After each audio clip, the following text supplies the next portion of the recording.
Hey everybody, this is Sean Vargas. Welcome to the 19th episode of WrestlePop, mixing pro wrestling and pop culture.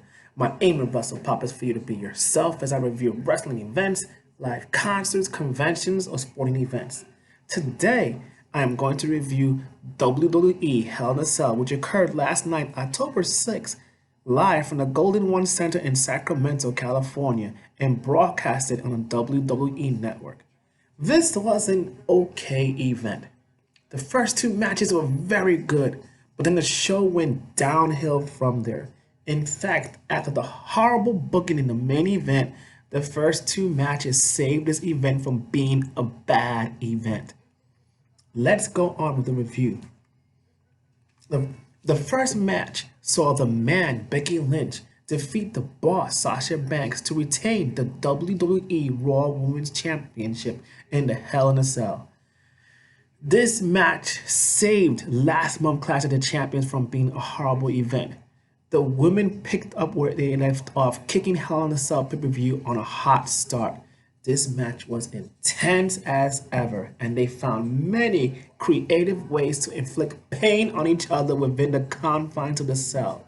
They used chairs, candlesticks, chains, and doors. You have to see this match for yourself. Please go back and watch this match. The finish saw Sasha throwing a stack of chairs into the ring, and Becky gave Sasha the exploder off the second turnbuckle onto the stack of chairs, followed by the disarmor for the submission victory. An excellent way to kick off the Hell in a Cell pay-per-view. I want more Becky versus Sasha. The second match saw Roman Reigns and Daniel Bryan defeating Eric Rowan and Luke Harper in a tornado match in which there was no disqualification, no countout. All four wrestlers could be in the ring at the same time, and the pinfall or submission can only be done inside the ring. This was another exciting match, and the story was could Roman Reigns and Daniel Bryan trust each other? Will Daniel turn heel? This match went inside and outside the ring. Harper and Rowan first knocked out Roman while working on Bryan, and they also knocked out Bryan and focused on Roman. They even ripped the barricade and ran Roman Reigns with it. There was one highlight in which Harper and Rowan emptied three announce tables. Harper was about to powerbomb Bryan from the first to the second announce table, while Rowan assisted from the second announce table. Daniel gave Harper the Hurricanrana off the first table, while Roman Reigns came out of nowhere and speared Rowan through the third announce table, popping the crowd. The finish saw Roman Reigns giving the Superman punch to Luke Harper, followed by Daniel Bryan hitting a running knee to Harper, while Rowan followed up with a beautiful spear for the 1-2-3 victory. Afterwards, Roman Reigns was about to shake Daniel's hand. Daniel Bryan refused. Then Daniel Bryan wanted a hug, yet Roman refused. They finally hugged and shook hands, popping the crowd. At this point, I was thinking, this is a very good show with two strong matches. The next match saw the Viper, Randy Orton, defeating Ali. The story of the match was Ali had a missed opportunity during this year due to injury, resulting in the rise of Kofi Kingston. Randy Orton focused on Ali's ribs, and there was a huge gash on Ali's ribs. Ali came back with high-flying maneuvers and even avoided an RKO by doing a headstand. The finish is in the end, Ali tried to make a comeback but got hit with the RKO out of nowhere, securing a victory for Randy Orton. The next match saw the Kabuki Warriors, consisting of Asuka and the Pirate Princess Kairi Sane, defeating Alexa Bliss and Nikki Cross to become the new Women's Tag Team Champions. The story of the match was, what did the Kabuki Warriors do to earn the title shot? This is an okay title match, and the Kabuki Warriors focused on Alexa Bliss until she was able to make the hot tag.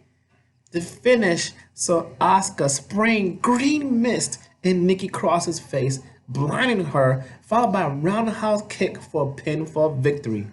I guess the Kabuki Warriors are turning heel. Okay.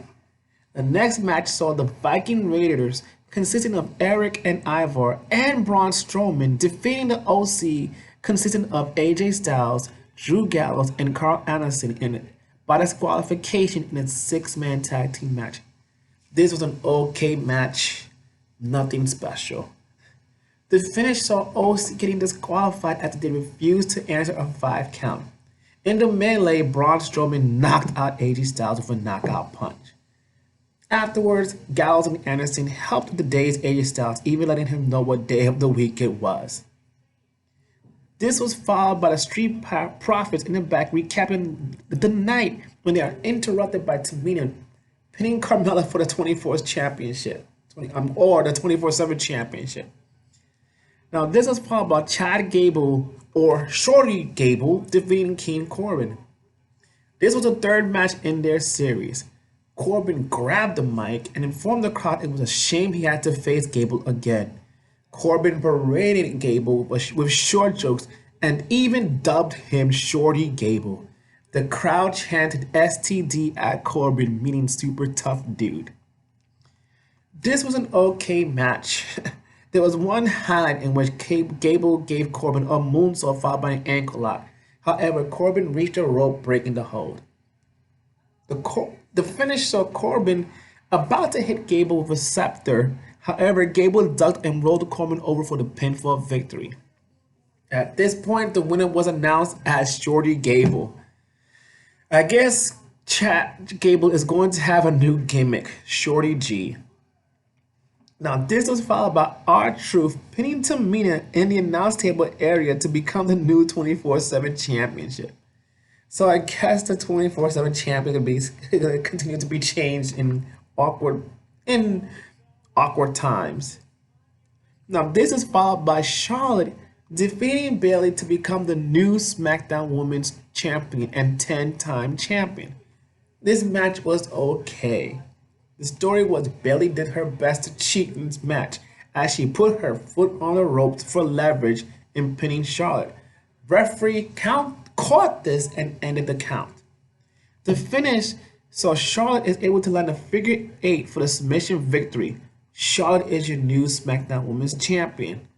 Afterwards, you see Bayley crying and hitting the steps after realizing she lost. At a main event, so the Fiend, Bray Wyatt, defeats Seth Rollins as a result of a disqualification in a Hell in a Cell. Seth Rollins retains the WWE Universal Champion. The story of the match was the Fiend was impervious to pain. He kept either getting up or kicking out of almost all of Seth Rollins' offensive maneuvers, including chairs, toolboxes, ladders, and stomps. It seemed as roles were reversed as Seth was getting booed while the Fiend was getting cheered after every kick out or whenever he got up. The finish was controversial as Bray's head was lying on the chairs, ladders, and the toolbox. Now, Seth pulled out a sledgehammer from under the ring and was about to swing the sledgehammer onto a prone Fiend. The referee pleaded with Seth not to go along with it. At first, Seth obliged, but all of a sudden he swung a sledgehammer on the prone Fiend, resulting in a disqualification. The question is, there are no rules in a Hell in a Cell. Why is there a disqualification?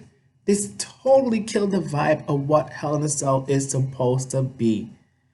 Afterwards, doctors came in with a stretcher, but the Fiend Bray Wyatt rose up and gave the mandible claw to Seth, followed by Sister Abigail on the outside and another mandible claw on the entrance ramp while Seth Rollins bled from his mouth. The crowd got very enraged after this decision. They started chanting, BS, BS, BS. Restart the match. Restart the match. Restart the match. Even chanting AEW, AEW. This chanting got worse even after the event faded to black. Not a good way to end an event, WWE. In conclusion, WWE Hell in a Cell was an okay event due to the first two matches. The ending left a sore spot for those that watched the event live in the arena or at home. Could it be that we are in the middle of a double turn with the famed Bray Wyatt becoming a huge face or Seth Rollins becoming a heel? I would give WWE Hell in a Cell a 7 out of 10. Until then, this is Sean Vargas for WrestlePop signing off. Be yourself, and this has been a Team Vargas Initiatives production.